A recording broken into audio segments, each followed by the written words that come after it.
अब क्या है, dl1/dt को a नॉट लिख सकता हूँ क्या मैं, क्योंकि ये तो रुका हुआ है ना। और ब्लॉक के एक्सेलरेशन को अगर a मानो आप, तो dl2/dt a not minus a हो जाएगा, एंड दिस मस्ट बी 0। तो आपके पास a की वैल्यू कितनी हो जाएगी, 2a नॉट के बराबर। ये बात समझ में आ गई बेटे?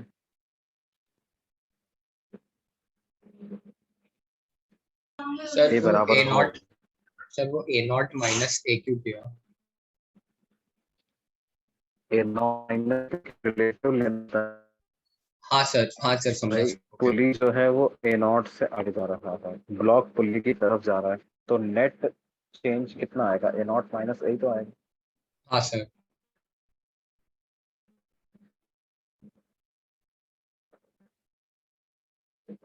है ना। अब देखो ब्लॉक का एक्सेलरेशन 2a नॉट आ गया है। ब्लॉक का फ्री बॉडी डायग्राम बनाओगे तो क्या क्या फोर्सेस लग रहे हैं उसमें, टेंशन आगे, और क्या मैं बोल सकता हूँ, बॉल ब्लॉक पे फ्रिक्शन पीछे लगेगा। हाँ सर।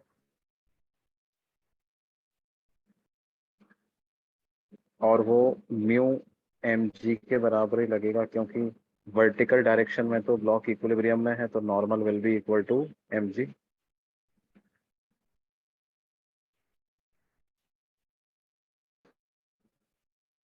तो हम लिख सकते हैं फ्रिक्शन की वैल्यू आ जाएगी म्यू एम जी, यानी कितना, 0.3 इंटू 50 इंटू जी, मतलब 150 न्यूटन का फ्रिक्शन लग रहा है। तो इक्वेशन क्या बन जाएगी हमारे पास, t minus 150 is equal to कितना, 50 इंटू 2a नॉट। तो t की वैल्यू आ जाएगी 150 प्लस 50 इंटू 200, a नॉट कितना दिया हुआ है, 2 दिया हुआ है, तो ये 200, तो ये कितना आ जाएगा, 350 न्यूटन के बराबर ये वैल्यू। क्या ये बात समझ में आ रही है बच्चों? यस।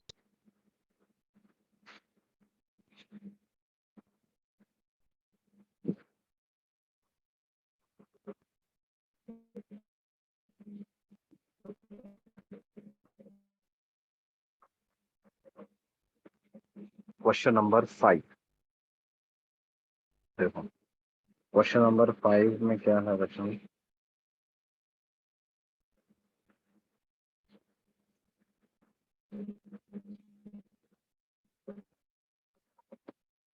ये हमें इस तरह का कोई ब्लॉक रखा हुआ है,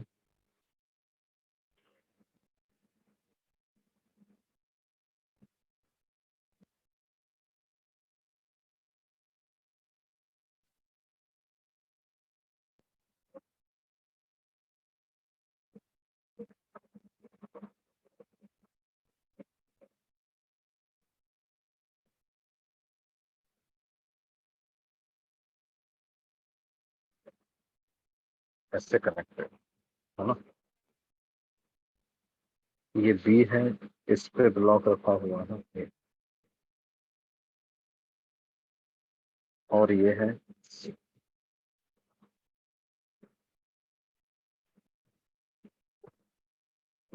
मास of block B and A are 2m एंड 8m। इसका मास है 2m और इसका मास है 8m।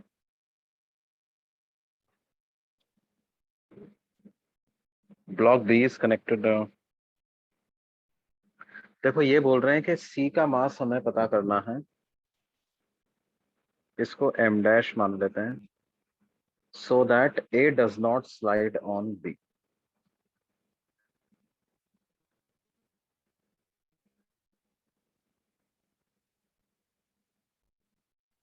इसका मतलब क्या है, इस डायरेक्शन में ए का कोई मूवमेंट नहीं होना चाहिए।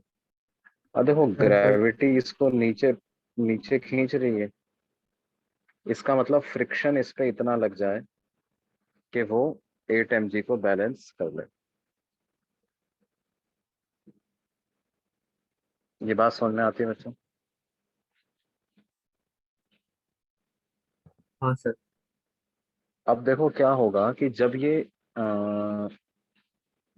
ये वाली सरफेस तो स्मूथ दी हुई है ना,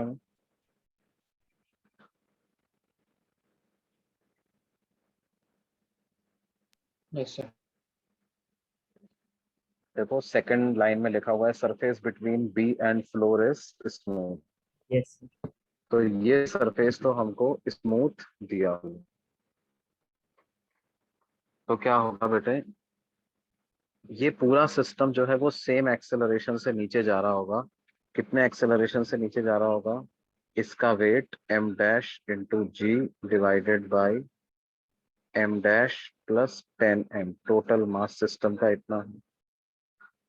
अब ये जो एक्सेलरेशन है, अगर मैं ए ब्लॉक को बी से अलग करके देखूं तो ये नॉर्मल फोर्स जो बी ए पे लगा रहा होगा, उसी नॉर्मल से ए के पास एक्सेलरेशन भी आएगा। तो नॉर्मल को लिख देंगे ए का mass that is 8m multiplied by acceleration that is m dash g upon m dash plus 10m। और ये जो फ्रिक्शन 8mg हमें चाहिए, इसको म्यू एन के बराबर कर देते हैं। तो 8mg को म्यू म्यू की वैल्यू क्या दी हुई है, म्यू के टर्म्स में आंसर बताना है हमें। तो mu N 8m into m dash into g upon m dash plus 10m। तो क्या होगा, 8mg से 8mg कैंसिल हो गया, तो क्या वैल्यू आ जाएगी, m dash plus 10m is equal to m dash into mu, या 10m is equal to m dash into mu minus 1। m dash की वैल्यू आ जाएगी 10m अपॉन म्यू माइनस। ये बात समझ में आ रही है बेटा?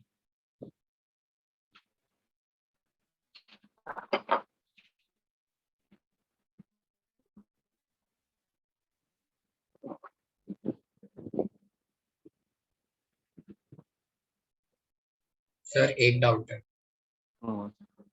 सर आपने वो एक्सीलरेशन कैसे कैलकुलेट किया?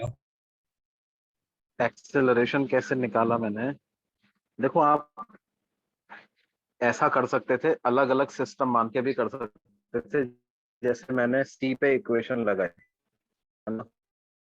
क्या लिखा, m dash g minus tension equal to m dash a, एक इक्वेशन बन गई।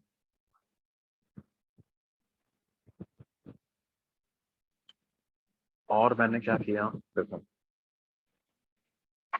b प्लस ए पे एक इक्वेशन बना दी, उस पे एक्सटर्नल फोर्स के नाम पे सिर्फ टेंशन ही लग रहा है, तो टेंशन इक्वल टू दोनों का मास इनटू एक्सेलरेशन। तो इन दोनों की मदद से अपने पास आ जाएगा क्या,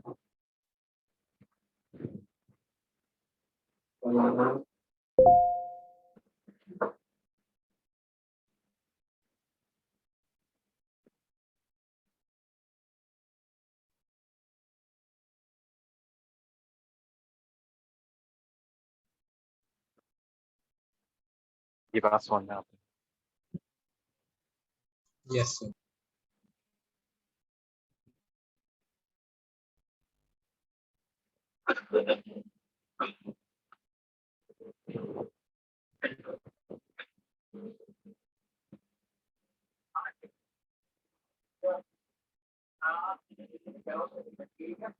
सर अब ये क्वेश्चन अगर वापस एक्सप्लेन करना है, हाँ बेटा क्या बोल रहे हो?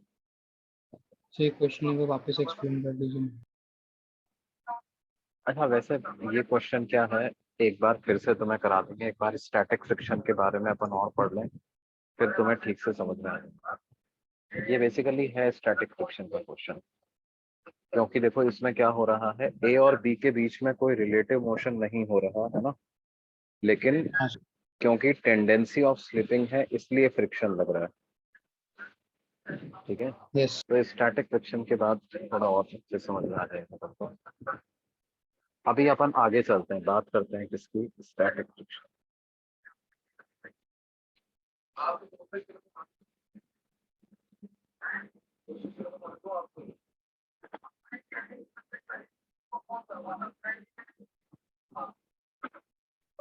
ठीक है बच्चों,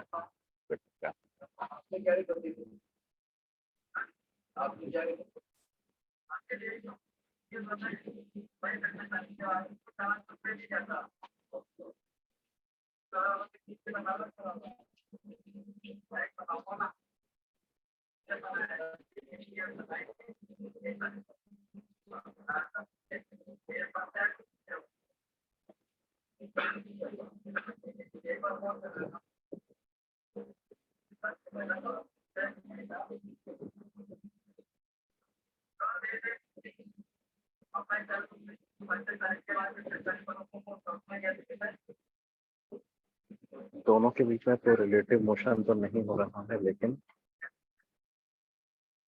there is a tendency of relative.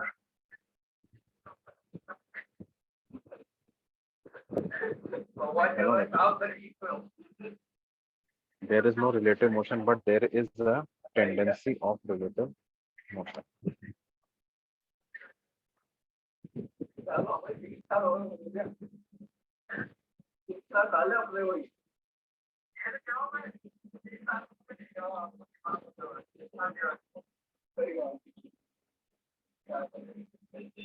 कैसे? जब भी राउंड लगे तो आना।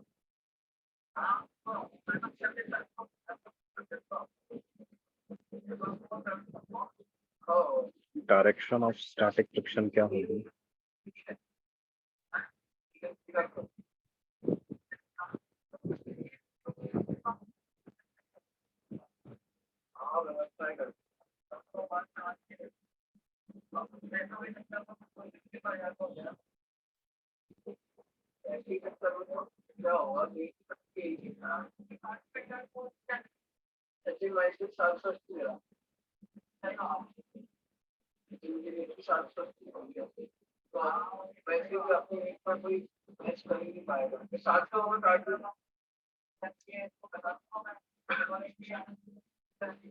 और मैग्नीट्यूड ऑफ स्टैटिक फ्रिक्शन क्या होगा बच्चों?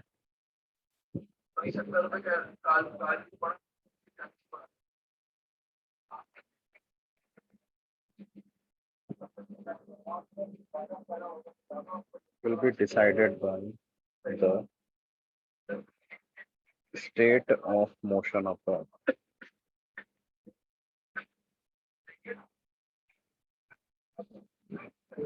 but there exists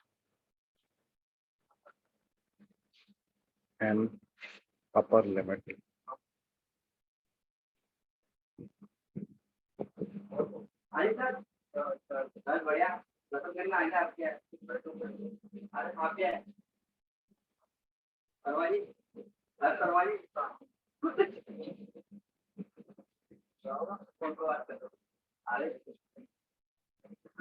मतलब एफ मैक्स को कितना लिख सकते हैं बच्चों? म्यू एन के बराबर। मैक्सिमम स्टैटिक फ्रिक्शन कितना हो सकता है? Mu N.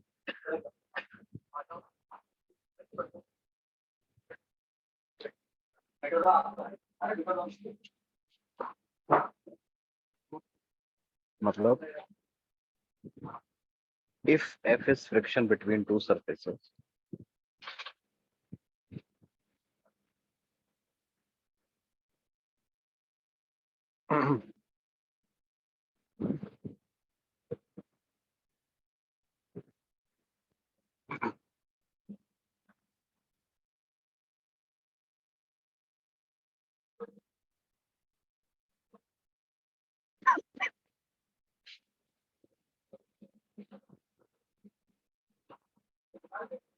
अगर स्टैटिक फ्रिक्शन F के बराबर लग रहा है दो सरफेसेस के बीच में, तो क्या होगा बच्चों? उसकी वैल्यू 0 से μn के बीच में ही हो सकती है, इसके अलावा और कुछ नहीं हो सकता, है ना?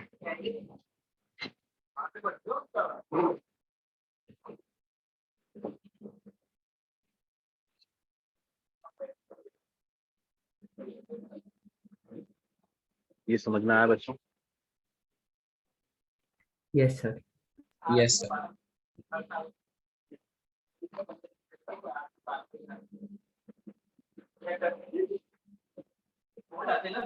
देखो इसको बहुत सिंपल एग्जांपल समझते हैं।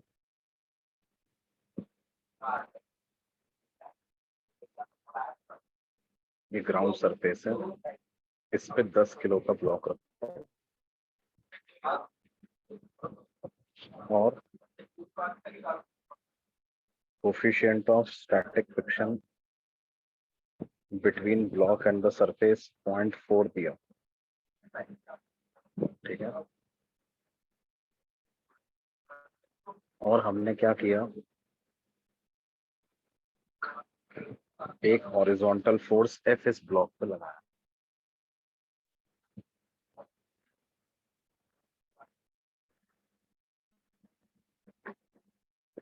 and block is initially at rest.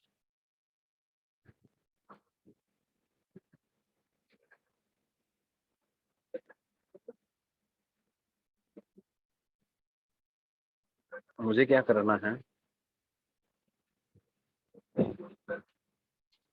Draw a graph between capital F versus friction force on the block. Sir, sir mu S का वैल्यू और न्यू का वैल्यू डिफरेंट होगा क्या? डिफरेंट होता है। न्यू एस जो होता है कोफिशिएंट ऑफ स्टैटिक फ्रिक्शन जो होता है, ये स्लाइटली ग्रेटर देन न्यू के होता है। Coefficient of static friction is slightly greater than coefficient of kinetic friction.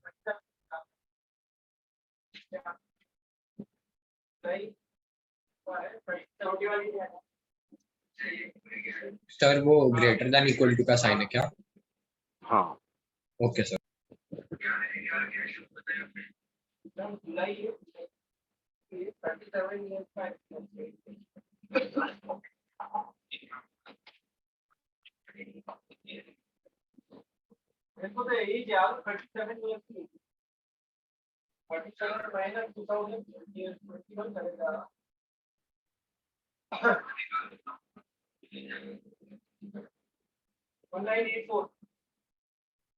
अब देखो कैसे करेंगे बच्चों इस सवाल को।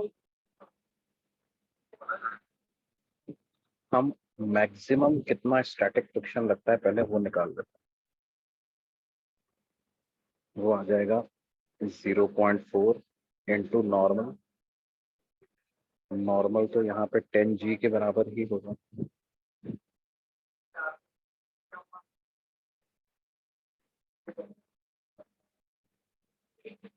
ये बात समझ में आती है?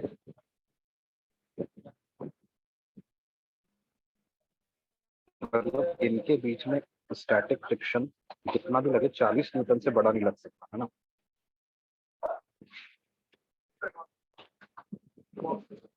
अब मान लो एक तरफ मैं लिखता हूँ, आपने फोर्स कितना लगा, दूसरी तरफ मैं लिखता हूँ फ्रिक्शन कितना लगा। मान लो फोर्स आपने 10 न्यूटन लगाया, तो फ्रिक्शन कितना लगेगा भाई?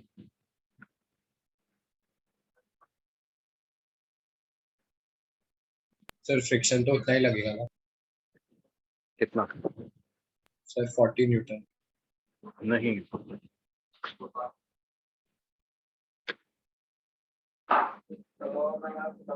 फ्रिक्शन 10 न्यूटन है।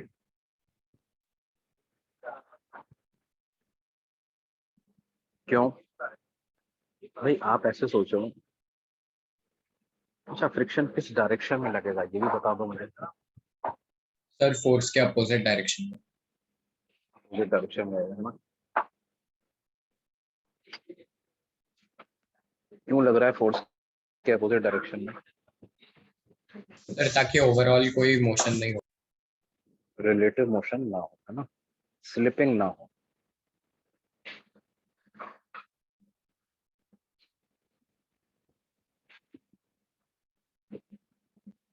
ये बात समझ में आती है?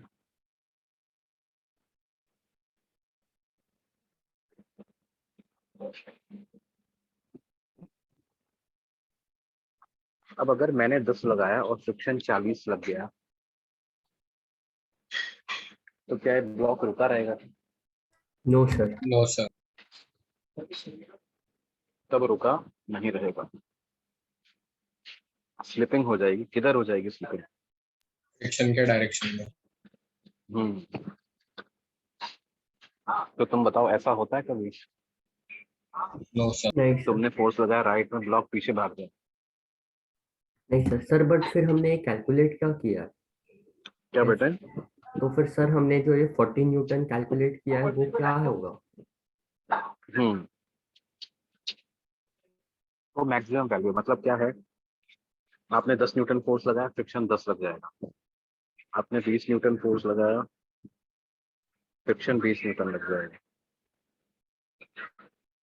आपने 38.5 न्यूटन फोर्स लगाया, फ्रिक्शन भी 38.5 लग जाएगा। आपने 40 न्यूटन फोर्स लगाया, फ्रिक्शन भी 40 न्यूटन लग जाएगा। लेकिन जैसे ही आपने 41 न्यूटन लगाया, क्या होगा? स्लिपिंग स्टार्ट हो जाएगी।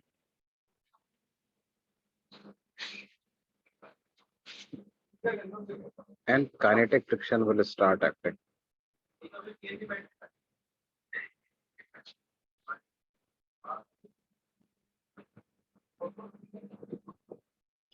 मान लो कोफिशिएंट ऑफ काइनेटिक फ्रिक्शन हमें दिया हुआ है 0.39, तो कितना लगने लगेगा? 0.39 इंटू 100, मतलब 39 न्यूटन लगने लगता है। अब आप फोर्स को कितना भी बढ़ाते जाओ, फोर्स को आप 50 न्यूटन कर दो, फोर्स को आप 60 न्यूटन कर दो, 70 न्यूटन कर दो, अब फ्रिक्शन कितना लगता रहेगा? 39। क्योंकि अब क्या हो रही है? स्लिपिंग होती है। जब तक स्लिपिंग नहीं होती तब तक कौन सा फ्रिक्शन लगता है बच्चों? Static friction. स्टैटिक। और एक बार स्लिपिंग चालू हो गई फिर कौन सा लगने लग जाएगा? काइनेटिक। काइनेटिक। इसका क्या काम आया? ये डिसाइड करने में कि कब स्लिपिंग चालू होगी। समझ में आई ना? Yes sir.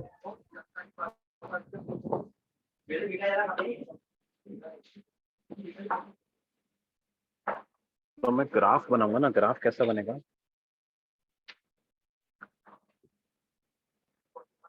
इधर फ्रिक्शन, इधर एफ, फ्रिक्शन एफ के बराबर लगेगा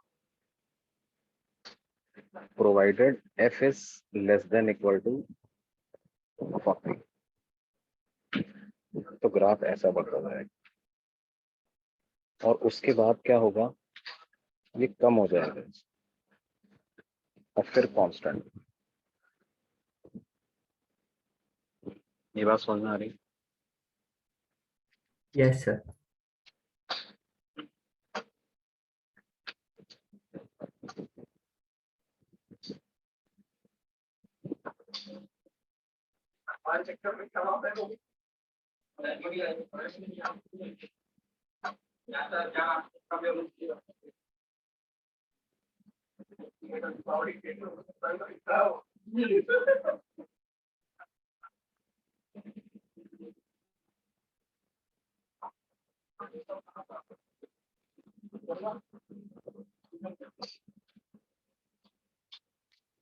सर उसके बाद वो स्ट्रेट लाइन बन गया ना?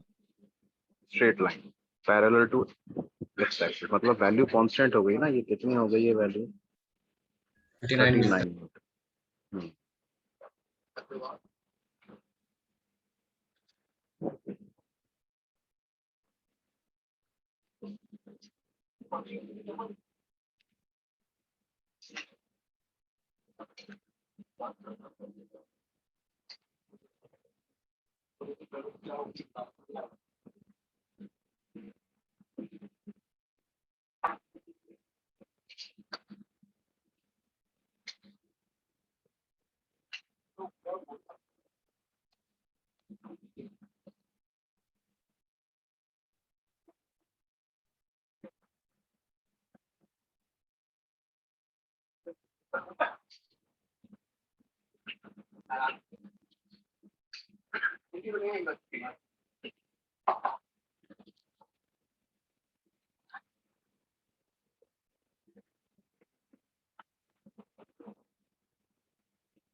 हाँ बेटा दिखाओ।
हेलो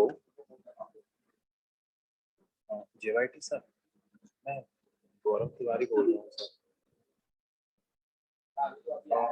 अरे सर एक्चुअली क्या है ना, आज आपका क्लास सेकंड स्लॉट में, मेरा फर्स्ट में E1 में है, JV1 में, तो अपन उसको अदला बदली कर सकते हैं। अभी मैं 2:20 2:25 हुए हैं।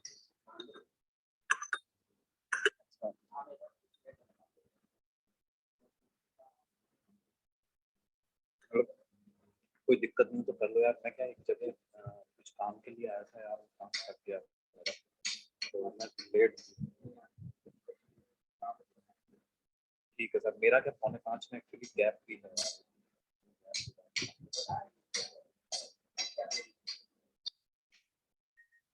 Okay sir, thank you very much sir, thank you.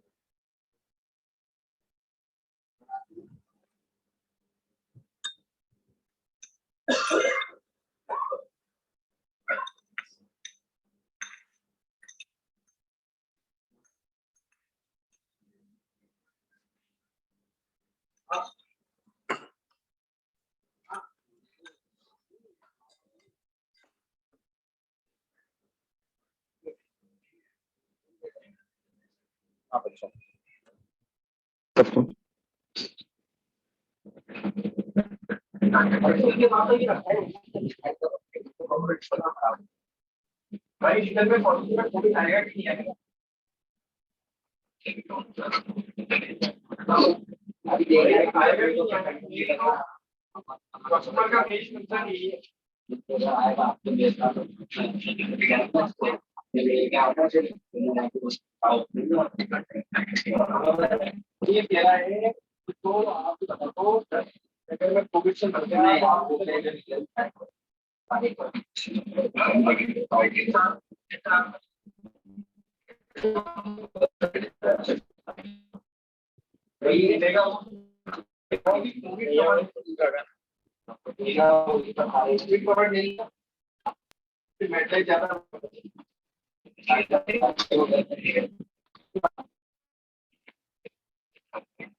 Hello बच्चों, एम आई ऑडिबल? आवाज आ रहा है मेरा?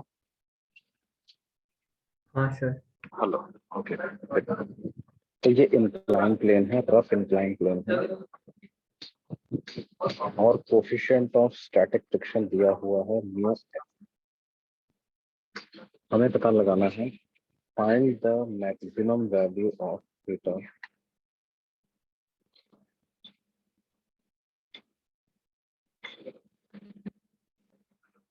so that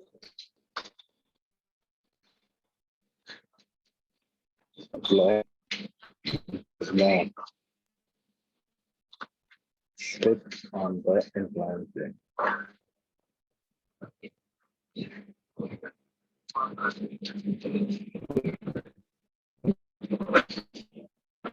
Find the maximum value of theta so that the block does not slip on the inclined plane.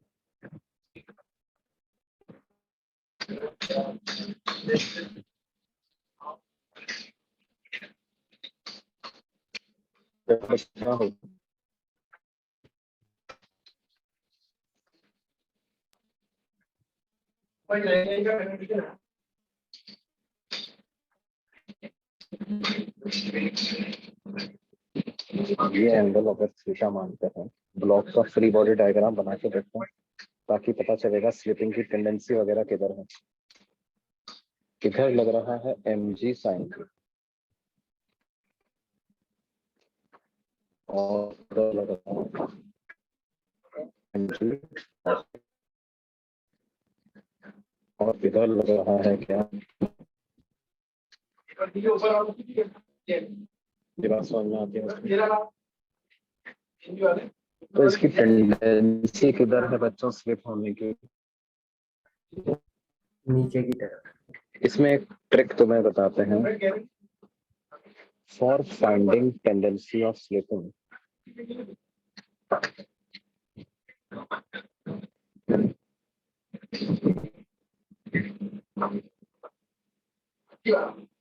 Draw free body diagram without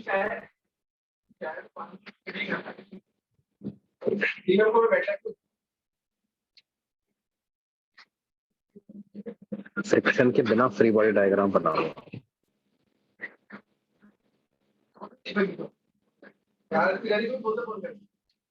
अब क्या है, जैसे तुमने माना फ्रिक्शन नहीं लग रहा, तो यही तीन फोर्सेस लग रहा है, तो इसकी टेंडेंसी किधर जाने की है? देखो बच्चों, बोलो। Down the incline. Down the incline, तो फ्रिक्शन किधर लगना चाहिए? ऊपर की तरफ, इंक्लाइन की ऊपर की तरफ। अप द इंक्लाइन, है ना? और वो कोशिश करेगा कि इसको रोकने की। अब स्टैटिक फ्रिक्शन की एक मैक्सिमम वैल्यू एग्जिस्ट करती है। कितनी है मैक्सिमम वैल्यू बेटा? म्यू एन, है ना? एन यहाँ पर था mg cos थीटा के बराबर होता था।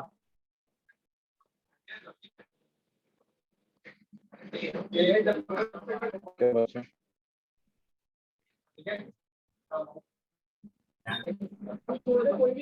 अब देखो क्या हो रहा है, जैसे जैसे थीटा बढ़ रहा है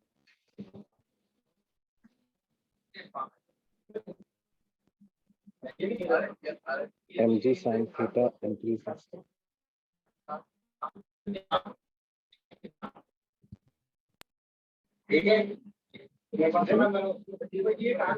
फ्रिक्शन जो है ना, पता क्या करेगा, फ्रिक्शन mg sin थीटा के बराबर ही लगेगा, and friction will try to stop the block from slipping.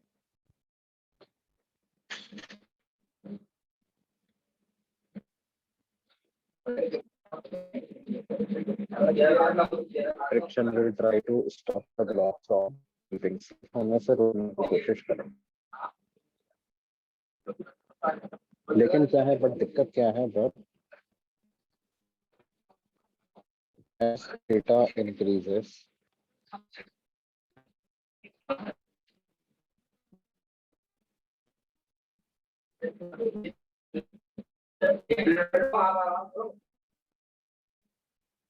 as theta increases का मतलब friction required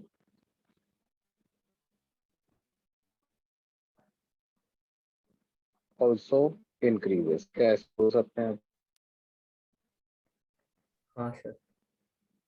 friction but there exists a maximum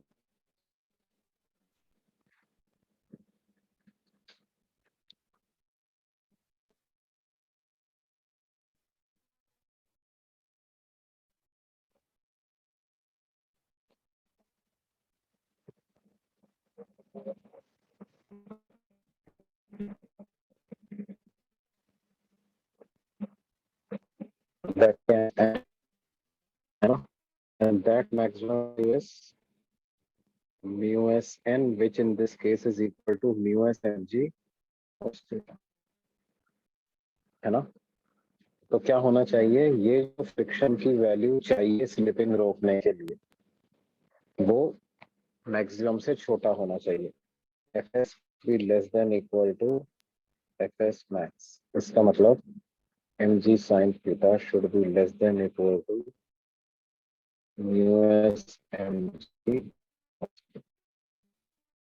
तो mg से mg कैंसिल हो गया, यानी कि theta should be less than equal to mu s, या theta should be less than tan inverse of for block to remain at rest।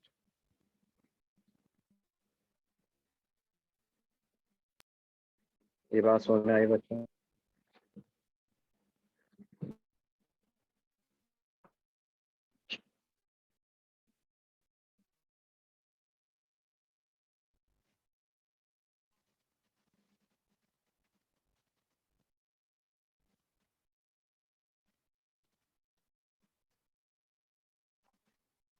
Yes sir.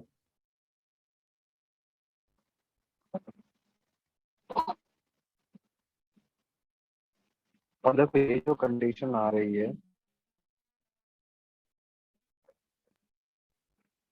ये condition मास के independent आ रही, कोई भी मास रखा हो अगर, क्या होगा, अगर ये कंडीशन सेटिस्फाइड है, tan थीटा की वैल्यू म्यू एस से कम है, tan थीटा की वैल्यू म्यू एस से कम है, तो क्या होगा, स्लिपिंग नहीं।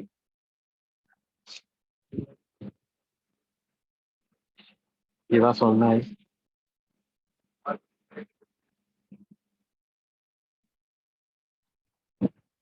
Yes sir.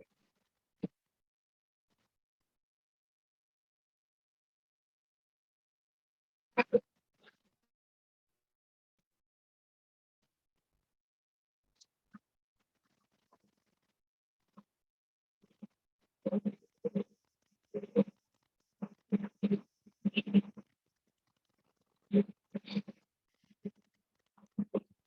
अपन ना tan थीटा और म्यू को देख करके बता सकते हैं कि स्लिपिंग होगी या नहीं होगी।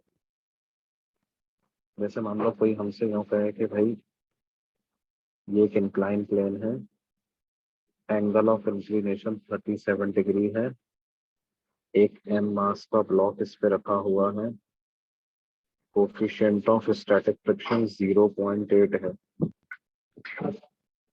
बताओ स्लिपिंग होगी या नहीं होगी।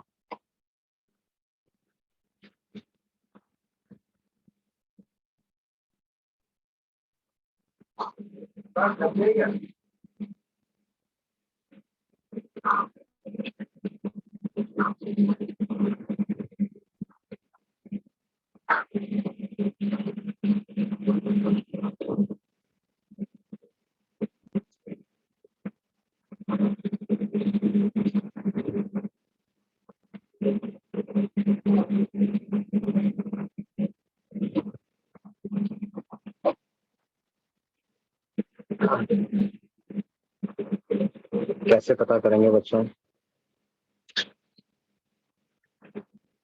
tan थीटा की वैल्यू निकालें, कितना आ रहा है? 3/4 3/4 यानी 0.75। और कोफिशिएंट ऑफ स्टैटिक फ्रिक्शन कितना है? 0.8। 0.8। क्या tan थीटा म्यू एस से छोटा है, ये कंडीशन सेटिस्फाई हो रही है? हाँ सर। तो since tan theta is less then mu S, इसका मतलब ब्लॉक विल नॉट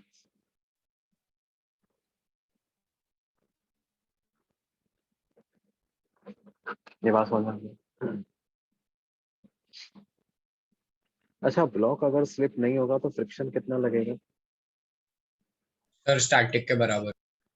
स्टैटिक के बराबर मतलब कितना बताओ? Sir mu s N. नहीं नहीं नहीं नहीं बेटे, फ्रिक्शन mg sin थीटा के बराबर लगेगा ना। हाँ सर। हाँ सर, रेस्ट पे होगा तो mg sin थीटा दूसरी तरफ। है ना?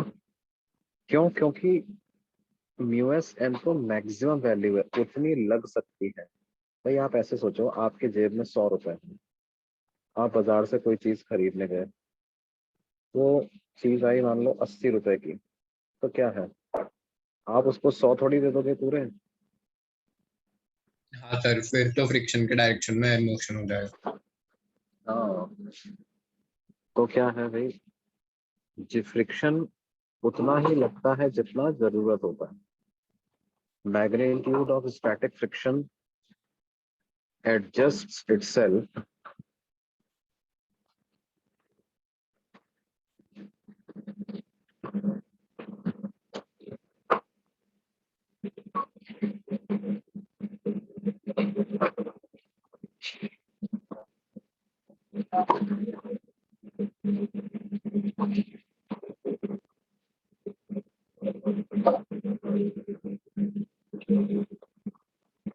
so that slipping does not take place,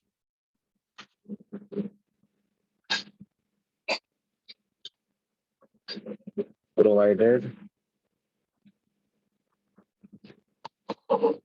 required magnitude is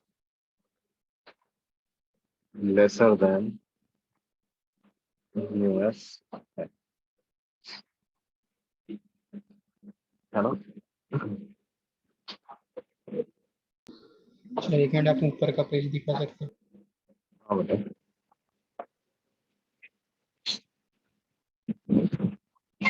हाँ सर। सर एक सेकंड।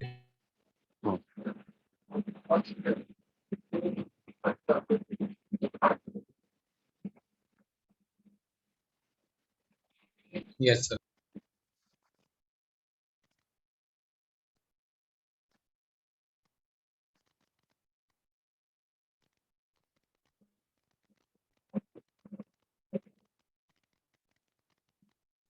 इसका और केस देखिए।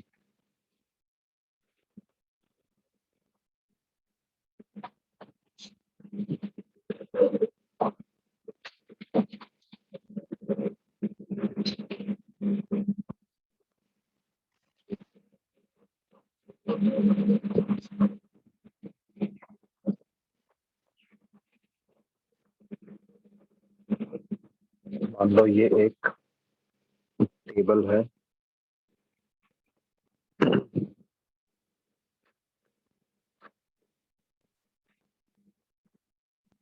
और इस पर एक रोप रखी थी।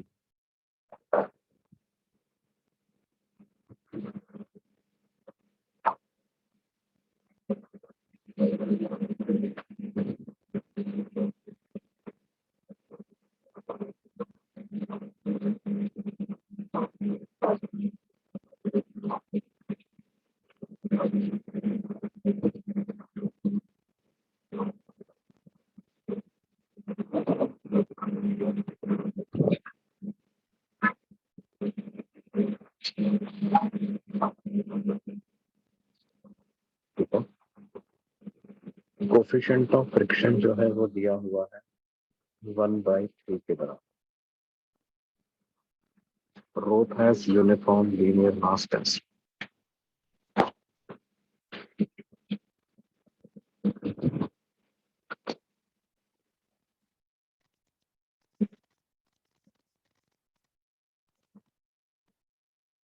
तो हमें पता करना है कि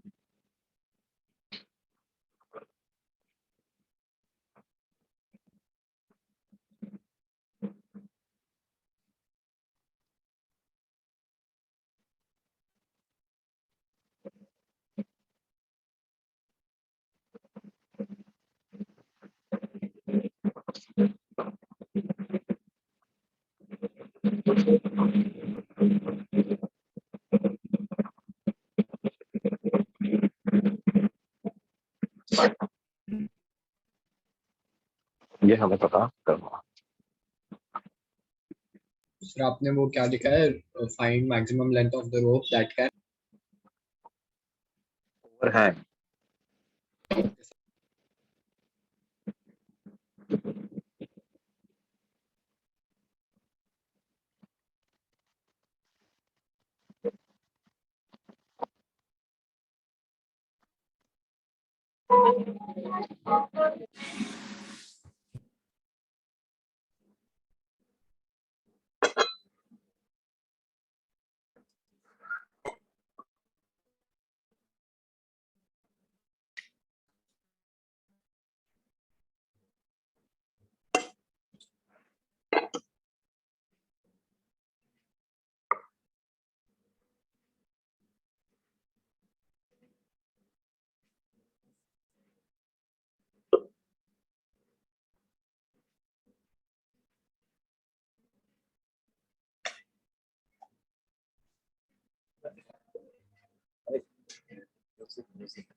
हाँ बच्चों क्या आंसर आया?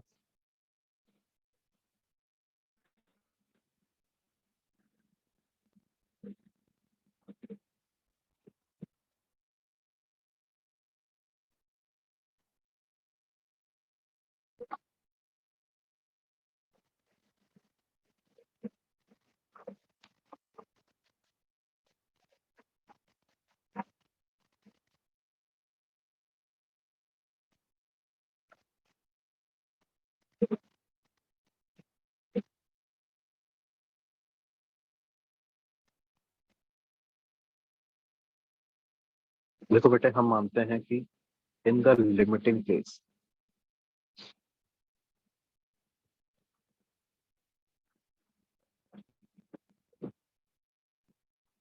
the length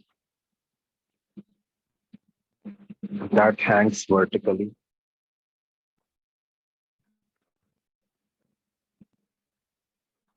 that is equal to x.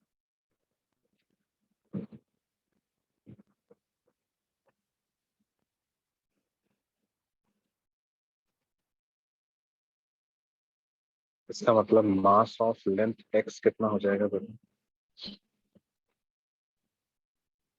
m by l into x. ऐसा लिख सकते हैं?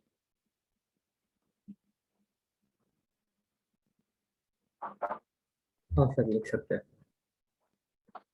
है ना? तो क्या होगा भाई, जो फोर्स लगेगा इस पर, इस डायग्राम को हम दोबारा बना लो।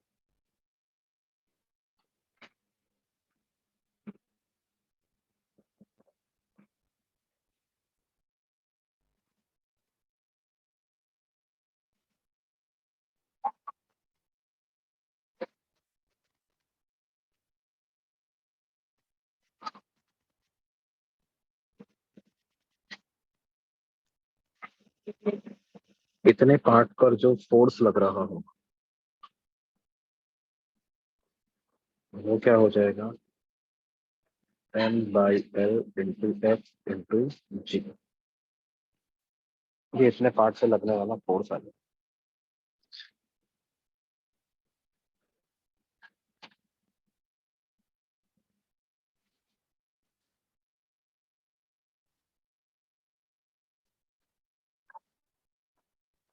अब इस फोर्स को रोकेगा कौन बच्चों? फ्रिक्शन। फ्रिक्शन। ये जो पार्ट टेबल पे रखा हुआ है उस पे लगने वाला फ्रिक्शन, है ना?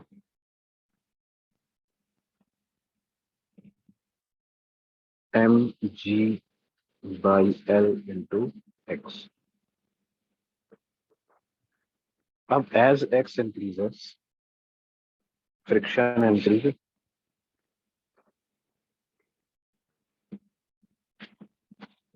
क्यों बेटा? हाँ सर। सर वो म्यू का वैल्यू शायद 1/2 था। म्यू का वैल्यू 1/3 दिया हुआ है। हाँ, ओके। है ना? So at the instant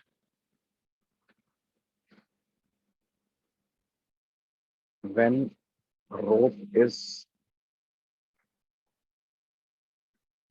just about to slip,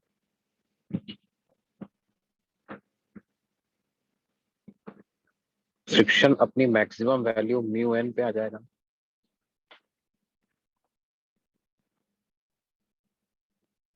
बोलो बच्चों। हाँ सर। और ये म्यू की वैल्यू तो 1/3 है। नॉर्मल कौन सा वाला नॉर्मल लिखना होगा मेरे को? ये वाला नॉर्मल। क्या ये जो नॉर्मल है वो m by L into L minus x into g के बराबर होगा? Yes sir. है ना?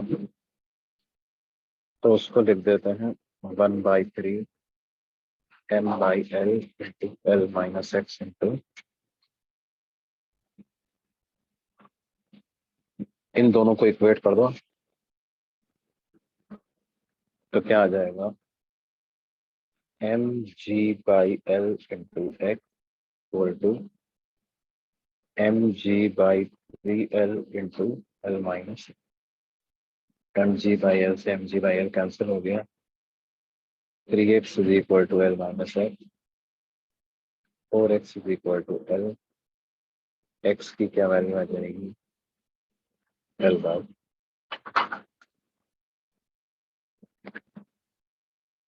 क्या बात समझ में आ रही है?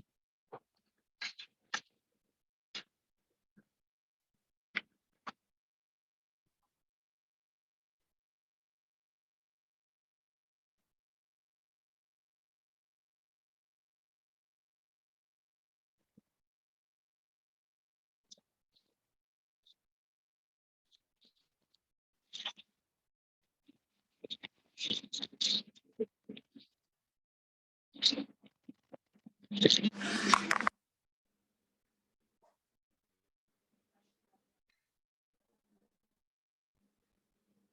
सर, हो गया।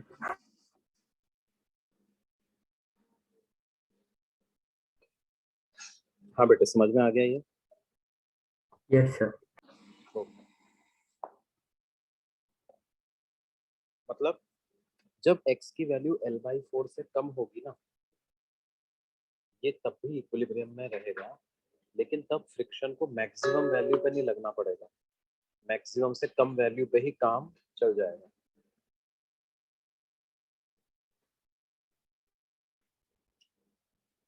अगर हमने x को L/4 से जरा भी बढ़ाया तो फिर फ्रिक्शन इसको रोक नहीं पाएगा। क्या ये बात क्लियर है बच्चों? सर L/4 पर भी फ्रिक्शन मैक्सिमम लगेगा ना? हाँ, ओके सर। देखो हमने यही तो किया है, फ्रिक्शन को किसके इक्वेट कर दिया, उसकी मैक्सिमम वैल्यू म्यू एन के इक्वेट कर दिया, हाँ सर। है ना? और देखो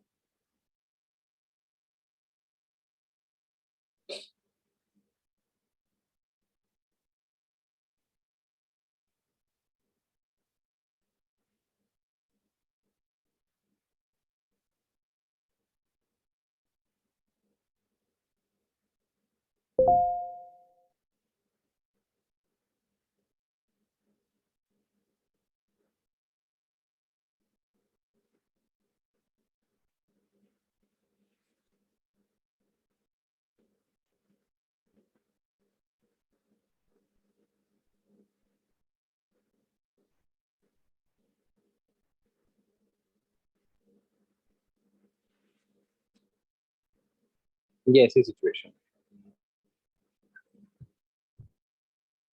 एक 10 किलोग्राम का ब्लॉक है, इंक्लाइन प्लेन पर रखा हुआ है, एंगल ऑफ इंक्लिनेशन 37 डिग्री है, कोएफिशिएंट ऑफ फ्रिक्शन 0.5,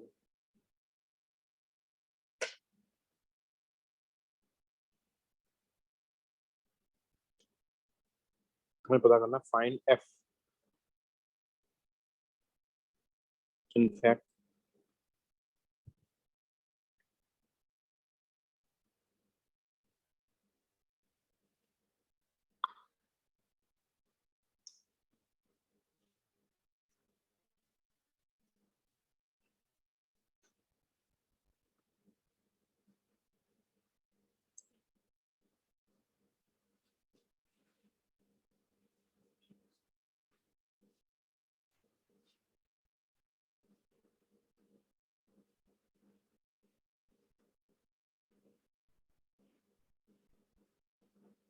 कितना मैक्सिमम एफ लगा सकते हैं और कितना मिनिमम लगा सकते हैं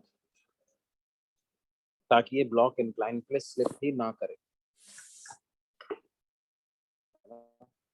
इसको सोचो।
अच्छा बच्चों, इसमें एक बात बताओ, अगर मान लो फोर्स हमने 0 लगा दिया तो क्या ये स्लिप हो जाएगा क्या ब्लॉक? Yes, sir. क्यों हो जाएगा? फिर वो फिर mg sin थीटा से नीचे चला जाएगा।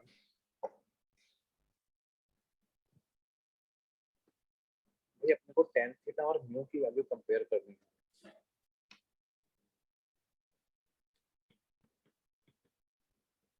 tan थीटा कितना है यहाँ पर? 3/4। 3/4। और म्यू कितना है? इसका मतलब tan थीटा म्यू से बड़ा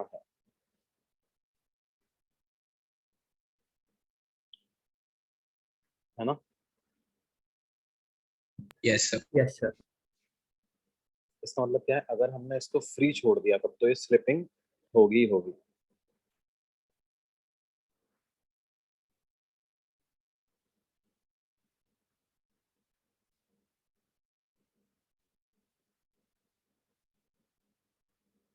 आप या तो ऐसे सोच सकते हो, या आप ऐसा भी कर सकते थे कि mg sin 37 की वैल्यू निकालो, तो आएगा 10 × 10 × 3/5, मतलब 60 न्यूटन आ रहा है। और फ्रिक्शन की मैक्सिमम वैल्यू निकालो,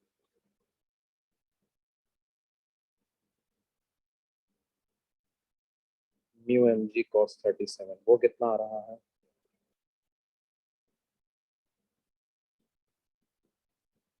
मतलब 80 न्यूटन, नहीं सॉरी, कितना आ रहा है? 40 Newton.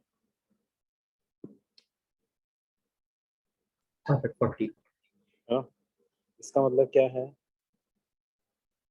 even f max cannot balance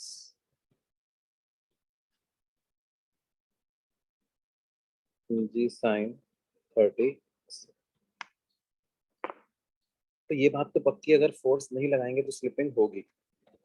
अब हमसे पूछ रहे हैं मिनिमम कितना लगाएं कि स्लिपिंग ना हो, मैक्सिमम कितना लगाएं कि स्लिपिंग ना हो। इसका आंसर पता करके बताओ।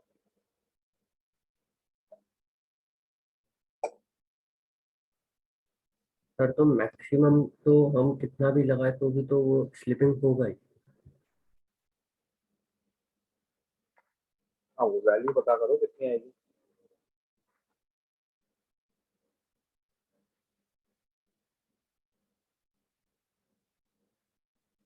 सर मिनिमम 20 न्यूटन होगा ना? बिल्कुल सही। सर मैक्सिमम भी उतना ही होगा शायद। नहीं,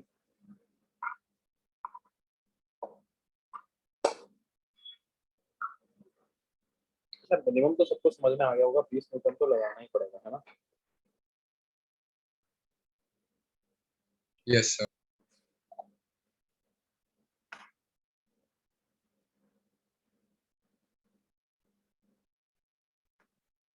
अब ऐसे सोचो तुम कि अगर मान लो तुमने 20 न्यूटन से ज्यादा फोर्स लगा दिया तो क्या होगा?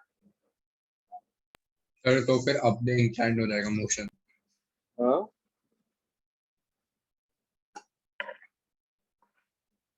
सर 20 न्यूटन से ज्यादा लगाया तो फिर वो ऊपर चला जाएगा ना?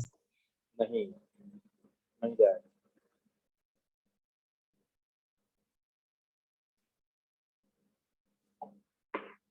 तो मैं तुम्हें ऐसे पूछता हूँ, mg sin 37 कितना है? 60 न्यूटन है ना? Yes sir. आप सोचो मैंने फोर्स भी 60 न्यूटन लगा दिया तो क्या होगा?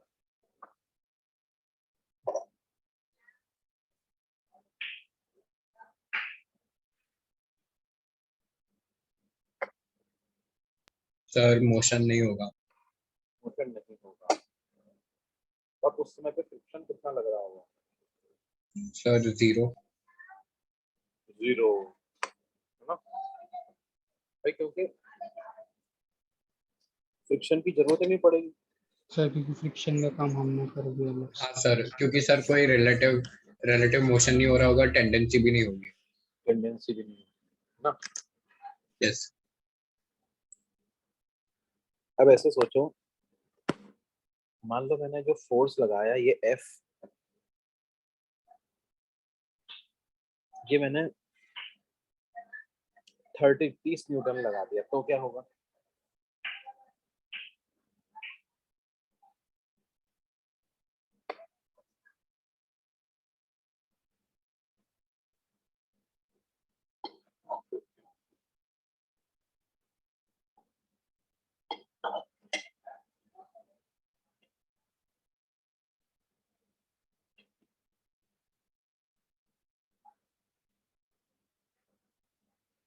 बोलो भाई, 30 न्यूटन लगा दिया तो क्या होगा? सब नीचे जाएगा। है? सर फिर भी रुक जाएगा शायद, क्योंकि सर फ्रिक्शन भी लगेगा। हाँ, सर क्या 10 होगा? न्यूटन लगेगा। देखो,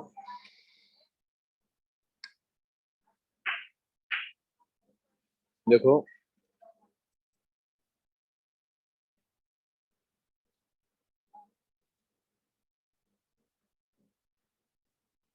mg sin थीटा की वैल्यू कितनी है? 60 न्यूटन है ना? Yes sir. फ्रिक्शन की मैक्सिमम वैल्यू 40 न्यूटन है, जिसको अपन म्यू mg cos थीटा से कैलकुलेट करके लाए। ये मैक्सिमम है, इतना लग सकता है।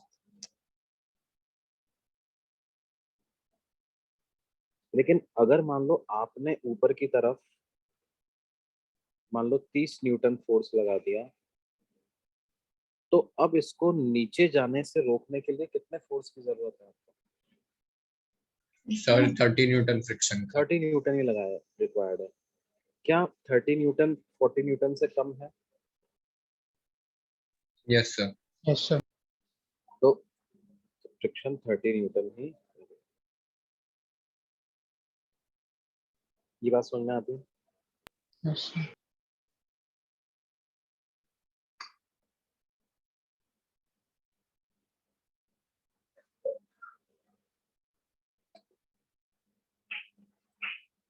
सर इसका मतलब ये है क्या कि जैसे जैसे फोर्स का मैग्नीट्यूड बढ़ेगा वैसे वैसे फ्रिक्शन का कम होते रहेगा, फिर एक पॉइंट ऐसा बिल्कुल आएगा जब भी बिल्कुल टोटली बैलेंस कर देगा उसको, तो फ्रिक्शन जीरो हो बिल्कुल। जाएगा। क्या होगा? ये हम एफ ऐसे लगा रहे हैं, mg sin 37 नीचे लग रहा है। as f increases friction decreases, है ना?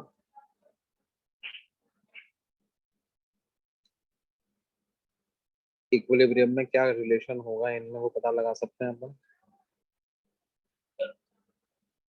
इन equilibrium capital F plus small f किसके बराबर है?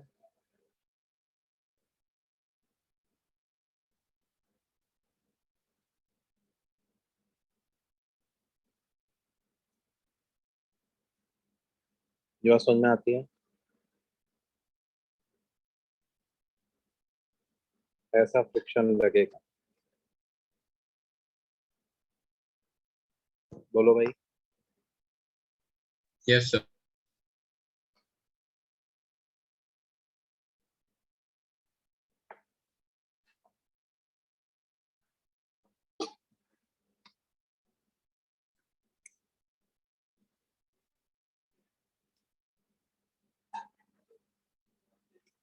आपने मान लो 60 न्यूटन ही फोर्स लगा दिया पूरा का पूरा,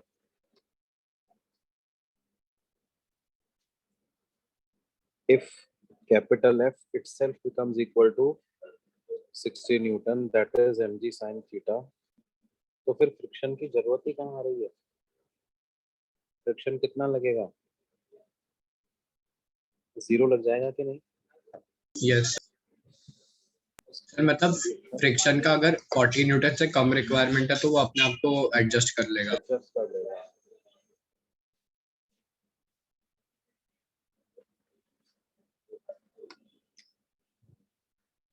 आई बात समझ में आते? Yes sir.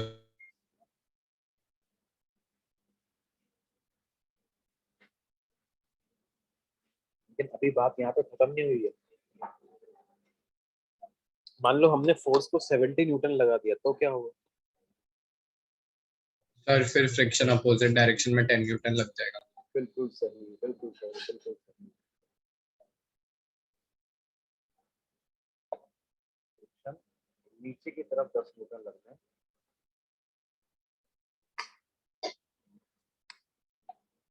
वो ऐसा हो जाएगा।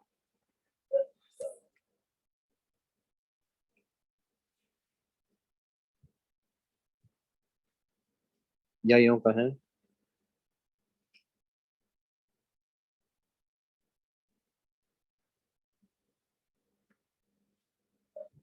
फ्रिक्शन किधर लग जाएगा,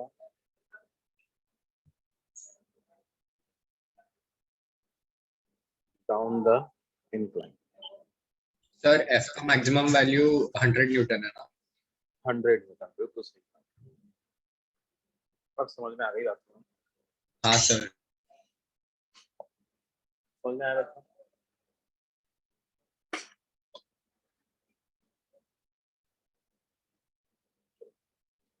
ये ब्लॉक है, इंक्लाइन प्लेन पे रखा हुआ है, नीचे mg sin थीटा लग रहा है। अब द इंक्लाइन मैंने f लगाया हुआ है। f अगर mg sin थीटा से बड़ा हो गया तो इसकी स्लिपिंग की टेंडेंसी ऊपर की हो जाएगी, यस सर। तो फ्रिक्शन नीचे लगेगा। तो फ्रिक्शन नीचे लगेगा।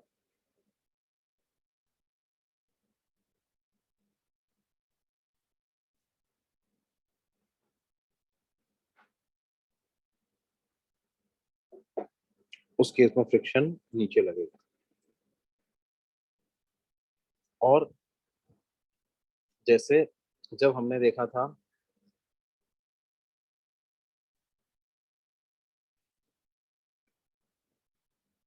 mg sin थीटा यहाँ पर 60 न्यूटन है, फ्रिक्शन की मैक्सिमम वैल्यू 40 न्यूटन है ना।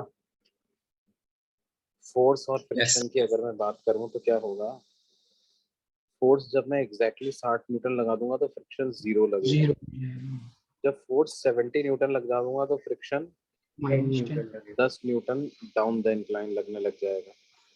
हाँ सर। 80 न्यूटन लगा दूंगा तो 20 न्यूटन डाउन द इंक्लाइन लगने लग जाएगा।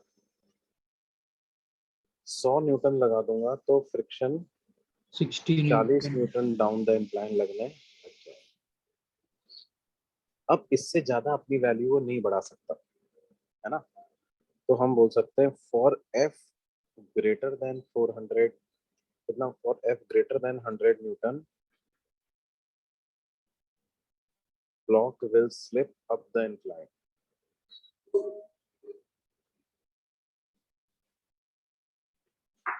ये बात समझ में आती है? यस। अब द इंक्लाइन स्लिपिंग उसकी चालू हो जाएगी।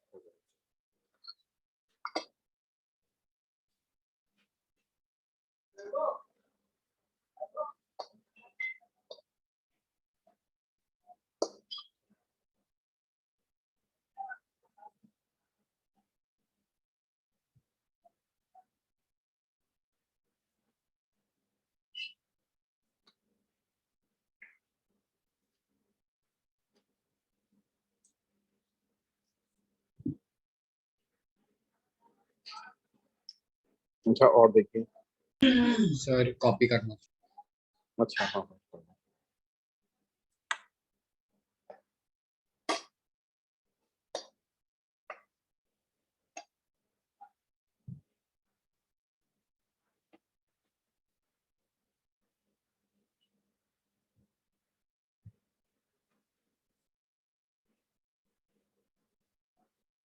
Yes sir.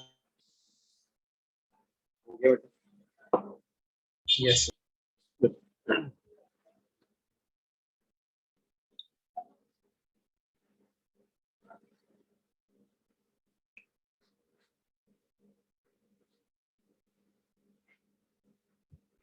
ये एक vertical wall,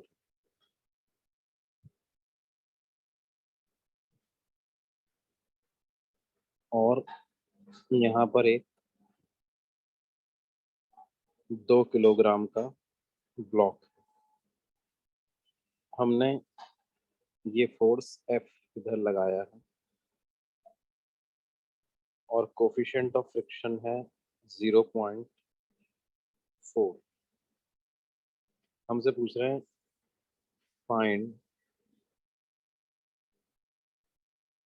minimum F that must be applied on the block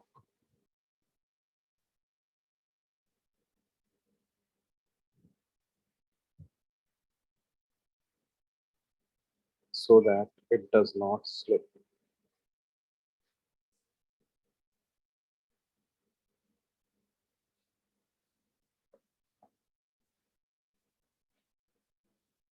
slipping की टेंडेंसी किधर है बच्चों इसकी? नीचे की तरफ। डाउनवर्ड।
सर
हाँ बच्चों,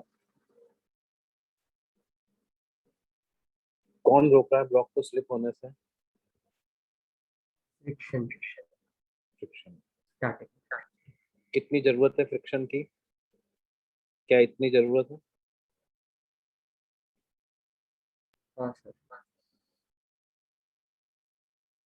फ्रिक्शन की मैक्सिमम वैल्यू क्या होगी? Mu N. नॉर्मल कौन लगाएगा? ये वॉल लगाएगी ब्लॉक पे। क्या नॉर्मल एफ के बराबर होगा बच्चों?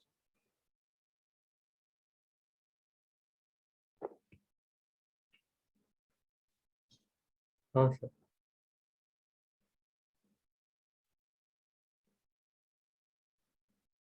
सर एक बार एक्सप्लेन कीजिए ना प्लीज। क्या बेटे? सर एक बार एक्सप्लेन कीजिए ना प्लीज, आप डिस्कनेक्ट हो गए थे तो। हाँ हाँ हाँ, भाई देखो क्या है, ये क्वेश्चन तो समझ में आ गया ना तुम्हारा? क्या है, यस सर। क्या है क्वेश्चन कि कितना मिनिमम फोर्स लगाएं तो कि ये इक्विलिब्रियम में रहे, है ना? यस। अब इसकी टेंडेंसी mg की वजह से नीचे स्लाइड करने की है ना? यस। तो फ्रिक्शन ऊपर लग करके इसको रोकेगा।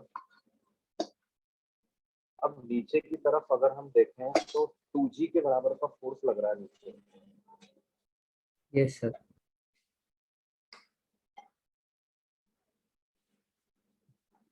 तो कितना फ्रिक्शन चाहिए इसको रोके रखने के लिए? ऊपर की तरफ 2G। ऊपर की तरफ 2g चाहिए, है ना? चाहिए कि नहीं? Yes sir.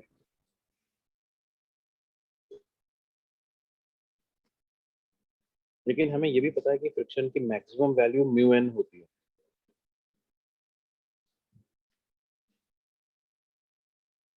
होती है ना? यस। हाँ सर। और नॉर्मल कौन सा? वही जिन सरफेस के बीच में फ्रिक्शन की बात कर रहे हो उन्हीं के बीच का नॉर्मल, तो जो वॉल ने ब्लॉक पे लगाएगा वो नॉर्मल। क्या ये नॉर्मल एफ के बराबर ही होगा? हाँ सर।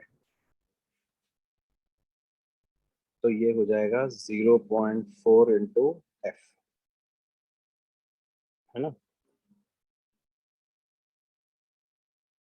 अब ये रिक्वायरमेंट है, स्लिप ना हो। ये रिक्वायरमेंट कब फुलफिल होती है? जबकि ये मैक्सिमम वैल्यू से कम हो, है ना? क्यों बच्चा?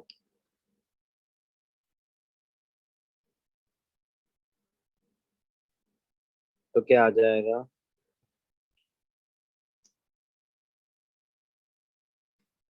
2g should be less than equal to 0.4 f, यानी f should be greater than equal to 20 by 0.4, यानी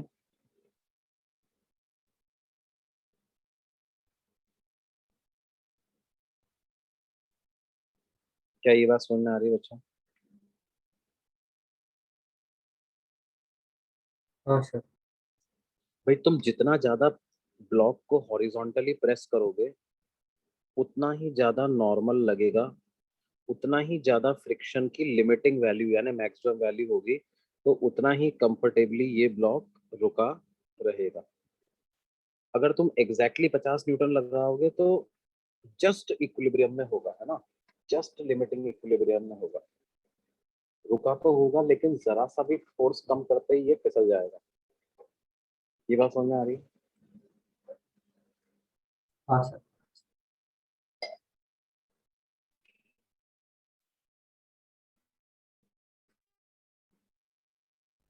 ठीक है बच्चों, बाकी जो है वो हम अगली क्लास में कंटिन्यू करेंगे। अभी आप लोग इसका फ्रिक्शन का जो एक्सरसाइज है उसका सेक्शन बी कर सकते हो आप, एक्सरसाइज 1 पार्ट 1 पार्ट 2 का सेक्शन बी। ठीक है? Yes sir. तो कल लेक्चर है ना अपना? हाँ सर है। सर एक डाउट है। हाँ। सर अगर फ्रिक्शन का वैल्यू ज्यादा हुआ तो फिर, सॉरी फोर्स का वैल्यू ज्यादा हुआ तो फ्रिक्शन भी ज्यादा लग जाएगा ना? नहीं नहीं नहीं, फोर्स का भी ज्यादा हुआ तो क्या होगा? सर फ्रिक्शन तो सर फ्रिक्शन तो अगर, उतना ही लगेगा, 20 न्यूटन ही लगेगा। सर अगर फोर्स का वैल्यू ज्यादा होगा तो वो तो मतलब स्टिक हो जाएगा ब्लॉक हाँ, दीवार। नहीं नहीं नहीं।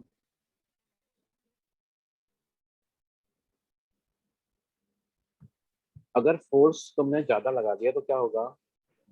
उसकी जो हायर वैल्यू होगी, हाँ, वो बढ़ जाएगी। वो बढ़ जाएगी। भाई तुम ऐसे सोचो,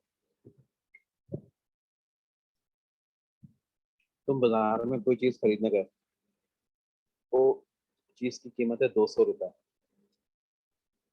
तुम्हारे पास किसी तरह से जैसे तैसे जोड़ जोड़ के 10-10 रुपए निकाल करके 200 रुपए हो रहे हैं, है ना? काम तो चल जाएगा तुम्हारा, लेकिन बस ये लिमिटिंग केस आ गया था। इससे महंगी चीज होती तो तुम खरीद नहीं पाते, समझ लो। अगर मान लो लेकिन ऐसा है कि तुम्हारे पास किसी ने 100 रुपए तुम्हें और दे दिए, 300 रुपए हो गए, लेकिन वो जो चीज तुम खरीद रहे हो 200 रुपए की है, तो क्या होगा? तुम तो तुम्हारी जेब से 200 ही दोगे ना, हाँ सर सर। समझ तो लो। वो एक्स्ट्रा फोर्स कहाँ यूटिलाइज होगा? कहीं यूटिलाइज नहीं भाई।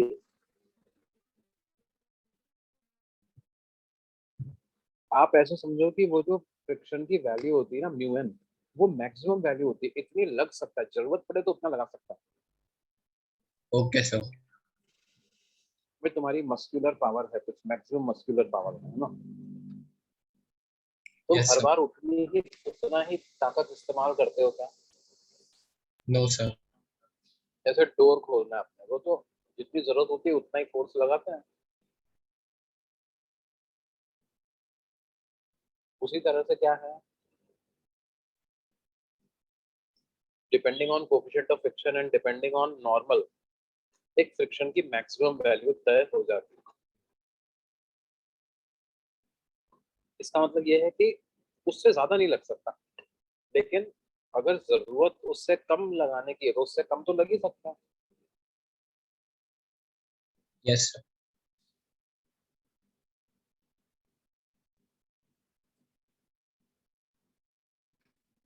ठीक है बच्चों, यस सर। सर आज के लेक्चर की लिंक जरा वीडियो की जल्दी भेज दीजिएगा प्लीज। क्या क्या बोल रहे हो बेटे? सर आज के वीडियो की लिंक जल्दी भेज दीजिएगा प्लीज। ठीक है ठीक है ठीक है, ओके। और thank sir you sir. Notes दे दीजिए। और पिछले लेक्चर के भी। अभी तुम्हारी मैथ्स की क्लास कब से है? सर 7:45 को है। अच्छा अच्छा।